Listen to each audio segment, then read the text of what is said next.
IEEE WIE, WIE.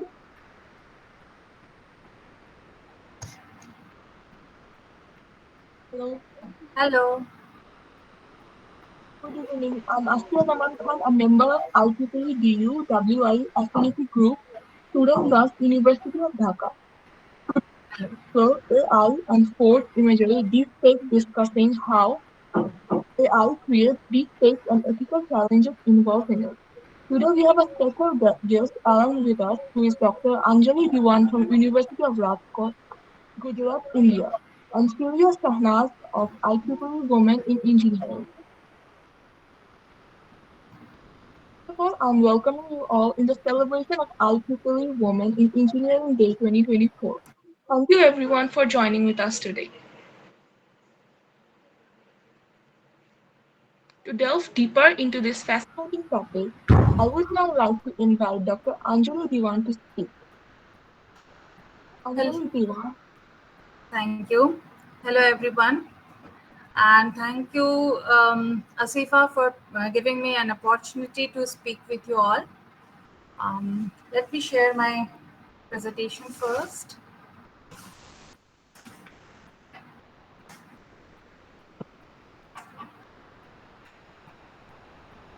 Okay.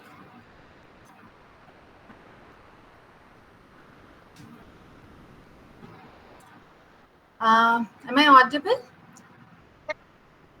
Yes. So today we are going to talk about AI and forged imagery.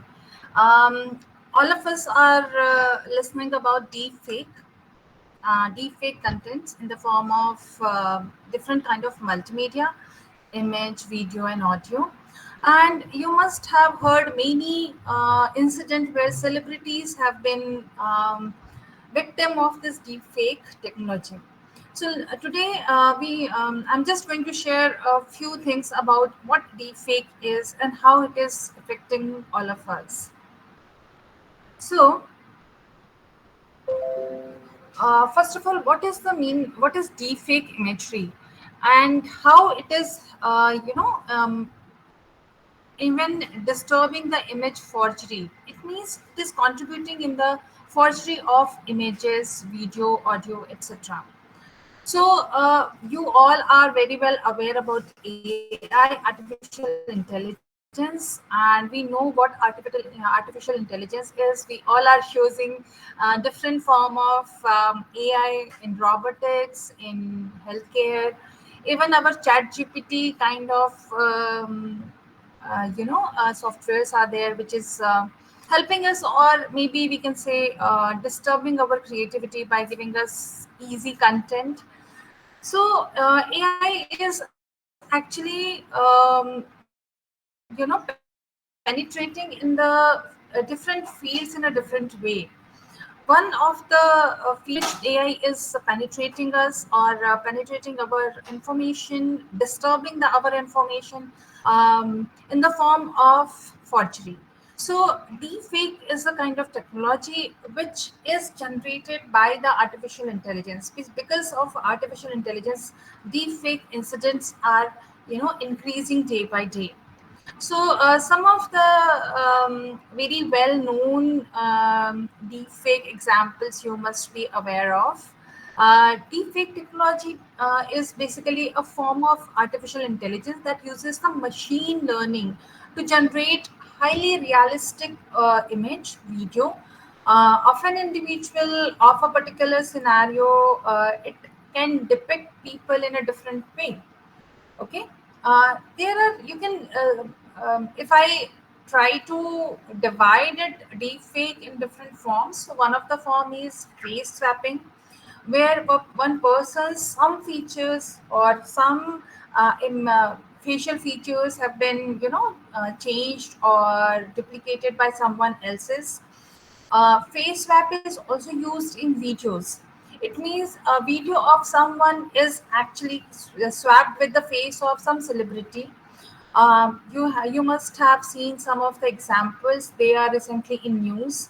Second thing is voice cloning. Nowadays, voice cloning is actually a very serious problem, a serious threat. Many cases have been reported on voice cloning, in which individual's voice is as it is, produced by the deepfake technology, and the kind of content you want to generate, you can generate. Even interestingly, nowadays people are for fun using voice cloning for singing. So you can record your voice, and then you choose your favorite song, you give it to the software, and the software will generate that song in your voice, not exactly in the voice of your favorite singer.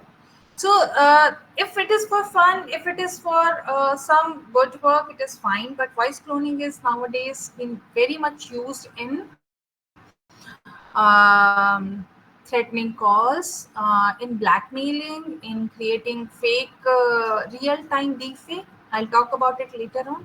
This is another kind of deepfake where at the time of instant, a person get call, and for example, you get a call from unknown number, and in your friend's voice someone is asking for money, that met with an accident, give me some money. And because you recognize that voice, you may tend to believe it and may send it. And this kind of things happened recently, and reported in India and other part of the world. Creating deepfake videos, there are various kind of videos are, like, one thing is face swapping, where the face of the particular person is swapped with another person. And creating fake video is kind of generating a altogether a video which is not realistic, which is not real. So that is one kind of deep fake. I have included some of the very well known examples, and you know it very well because these examples are in news, right? A fake video of American President Biden, and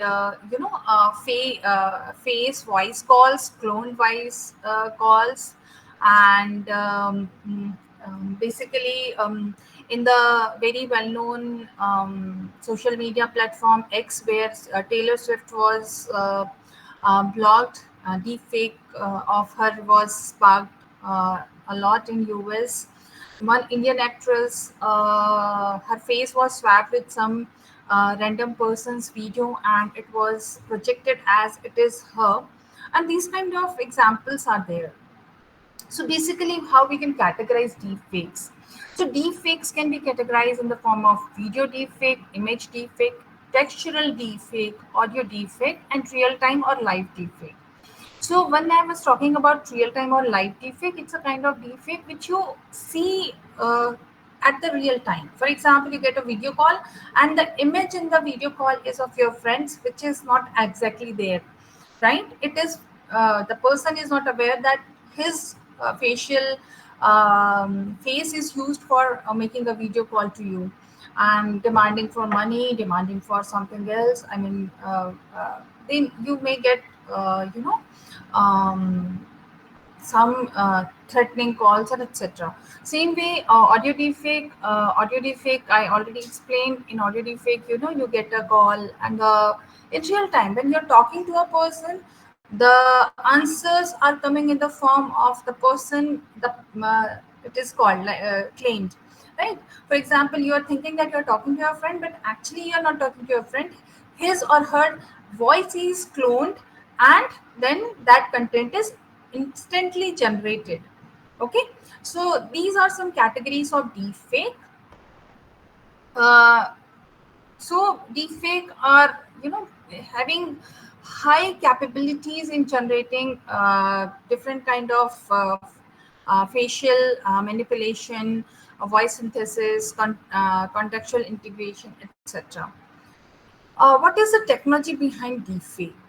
So, as from the beginning we said, AI is giving a high amount of boost to this. So, deepfakes are type of synthetic media generated using AI and deep learning technique, particularly deep neural network, that is we know as generative adversarial network, Gen AI. So Gen AI is you can say backbone behind this, and deepfake technology highly depends or rely on these deep learning techniques. So how exactly it works? So we know that how deep learning techniques work. The same way deepfake technology or deepfake content is generated. First stage is collection of data, right? In the form of image, in the form of video, in the form of audio of the target person, and then modeling or training your deep learning network with respect to your desired outcome. It means if you want to make a deepfake of X person, you have to collect data of that person, and then you have to train your model, and then you can generate a image or a video or audio from that. uh, what is the basic? As I said, we have to first of all collect the data. Then we have to train your network. Okay. Uh, Again, then if you want to do a fine tuning, you have to do the training the discriminator. Basically, the discriminator learns the distinguishing between real and the fake imagery. Okay, and then adversarial training is done. The generated and discriminated component are mm, contents are created generated to create more realistic forgeries. For that, adversarial training is done, so that the footprint of tampering, the footprint of forgery should not be there. It means it should look like exactly what you want to create. If you want to replicate a person, if you want to replicate or clone a voice, it should be exactly same. The pronunciation, the punctuation of a voice, the pause, the way I'm talking right now, right? I'm habituated of taking pause in between words or sentences. Everyone is having their own way of uttering different words and taking pauses. So adversarial training is actually doing it meticulously in the form of audio deepfake, if I'm thinking about. And same thing is about image and video. Then generating the final step is generating deepfake content. Okay, what is the underlying algorithm for deepfakes? So basically, the most used deepfake technology which is used contributing in the deepfake is the generative AI.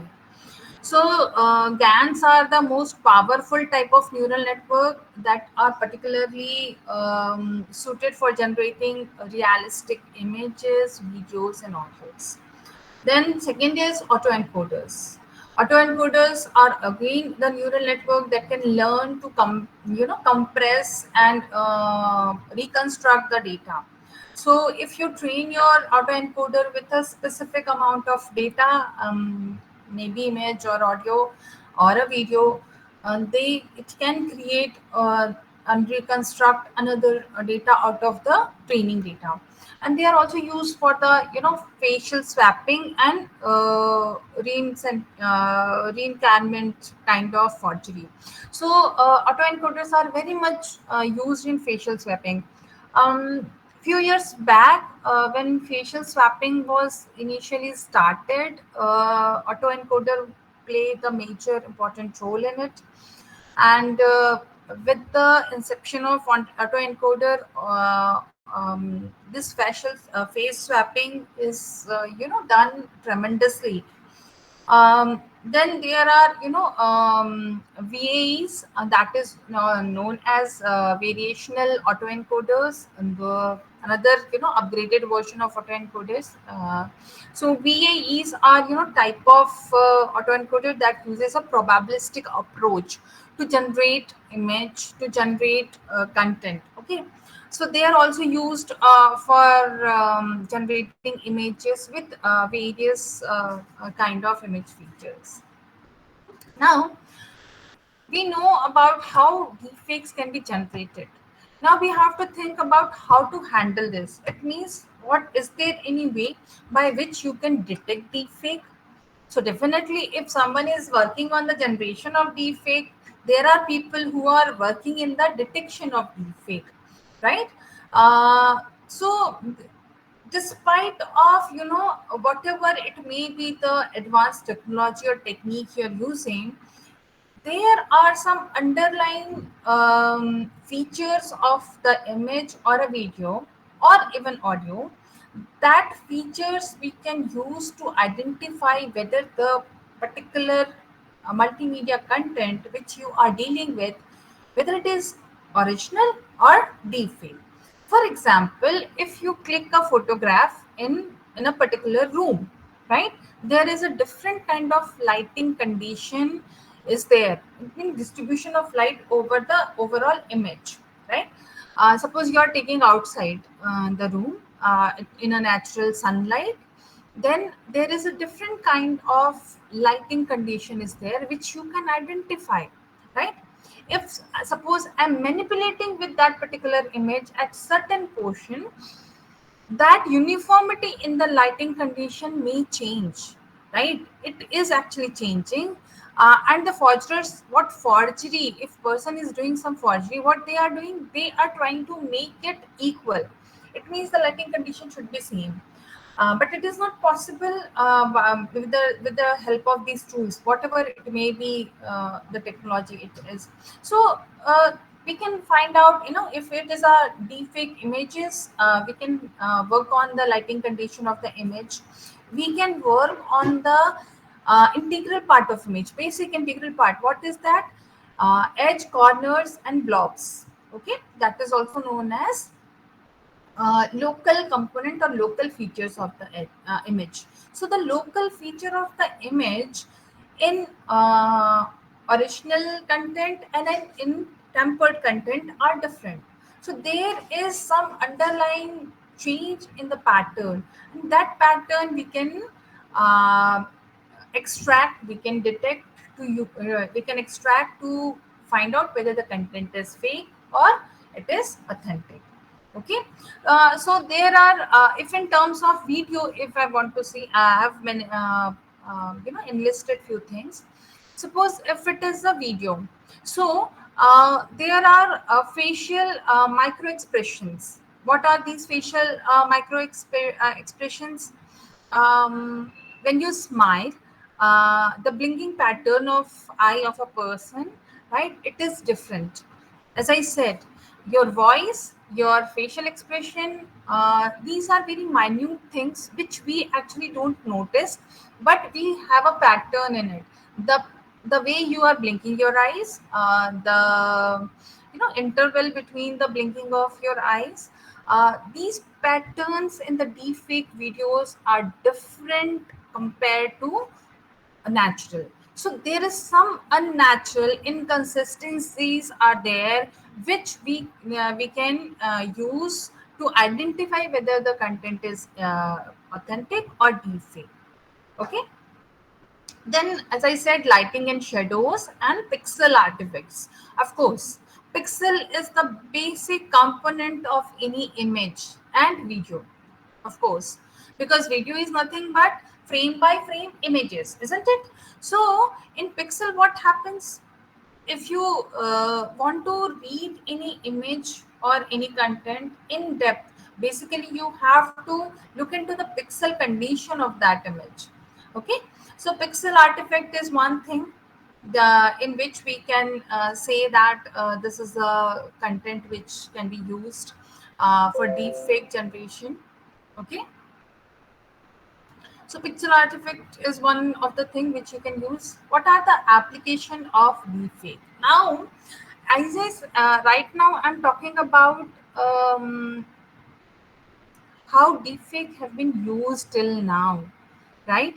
For mitigating a person, for creating false information, for creating misinformation or disinformation. Both the things are different. Of course, misinformation is a different thing and disinformation is different. So this kind of things, so deepfakes are used in the negative way, right? For creating some illegitimate content. Now, can we use deepfake for some good applications, or can we have some other application? Yes, deepfake can be used in entertainment, in education, in healthcare. How we can do it? In entertainment, we can create some good realistic visual effect using this technology, right?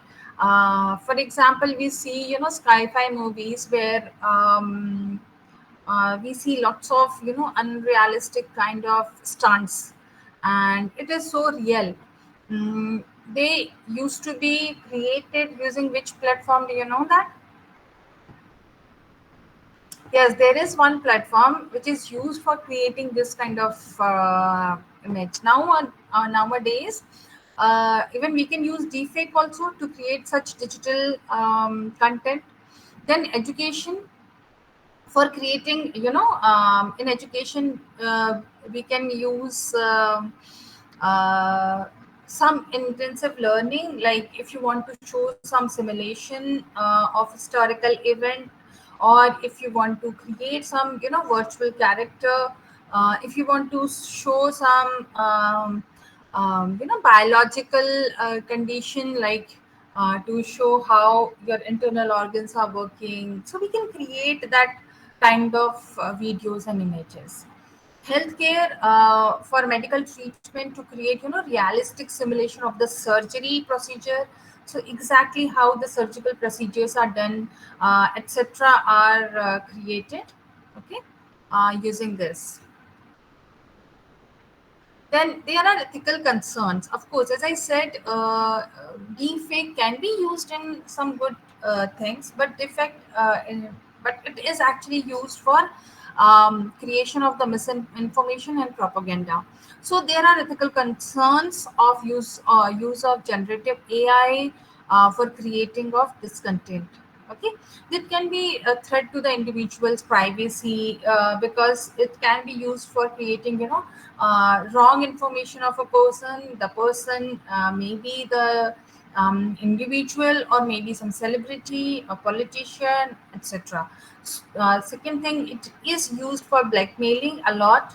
There are incidences where audio and videos of are reported of that people are using for blackmailing, for harassment, for political manipulation. The example we have given in the beginning for Biden, etc. Yes, deepfake and social media. Now, social media, basically nowadays in digital era, everything is available in your mobile phone, right? In the form of audio, video, and images. So, social media is one of the most important victim, or you can say a source of creating this misinformations. Okay, so nowadays, misinformation is increasing because of the deepfake. Because by using the deepfake, anyone can create easy content and put it on the social media. There is no content moderation in social media platform. That is also one of the reason, because of these these tools are used. And nowadays, different social media platforms now are working on this direction to find out tools so that they can moderate this kind of deepfake content and eliminate that. And the third thing, user awareness. Basically, we all should be, aware enough, or we should be alert enough to try to understand whether the content is actually what it is showing, or whether there is some manipulation in this. So user awareness is one of the thing which is very important. Of course, deepfake is a very big challenge for the cyber security, because it can harm a person in industry, and it can take your sensitive information. It can disrupt your it can disrupt organization in a critical way, individual, etc. Okay. um, I think I have 5 more minutes, or Asifa, should I wind up? So next is the future of deepfake technology. What are the features? As I said, both of the things are there. If we use deepfake with some ethical considerations, with some regulation and policy, it can be used in a very positive way for education, for healthcare, for n number of robotics, etc. Many different kind of platforms and applications. But only thing is that we have to have some ethical consideration with it. We have to have some regulations and policy associated with it. then only we can do it. So what exactly we want to conclude with this information? We want to conclude that the effect of technology is very powerful with both potential benefit and risk. Yes, right. We have seen both type of examples. So it is very powerful technology which can be used for the betterment of the society, which can be used to harm it. So it is having both the things. So there should be some important, understanding about the technology should be there among the users. There should be some ethical, consideration should be there. Some policies should be there so that this beautiful technology can be used in the positive direction. And we should be able to minimize the risk of misuse of this particular technology. Unfortunately, right now only misuse is being done more compared to the um, you know and etc. So thank you very much for listening. And at the end, I would like to tell you about one more thing. I assume and hope that all are IEEE members. So there is one IEEE, because we are talking about deepfake, because we are talking about research, because we are talking about new technology. I would like to tell you about IEEE data port. IEEE data port, probably you must have heard about this. IEEE data port is having 1 minute. Sorry. Okay. IEEE data port is IEEE data port is the platform where you can get lots of data for your work. If you are a student or a faculty, you can take data from the IEEE data port. You can become member of it. If you are IEEE member, you can join IEEE data port at free of cost. Anyone can join IEEE data port for free of cost. There are free data sets available which you can use for your work, your project work, your research work, etc. Okay. And if you are working in the creation of data, you can deposit your data in IEEE data port, same as you are publishing your papers, research papers. Similarly, you can publish your data which you are creating for your application. Okay. Thank you so much. Thank you so much, Dr. Diwan, for the insightful presentation. We appreciate your sharing your extensive knowledge and experience with us. Thank you. Good night to everyone. We hope you Thank you. It seems like she ended the meeting. Thank you so much for staying with us in this meeting session. We encourage you to continue exploring further in these topics. Thank you. We should be ending the meeting here.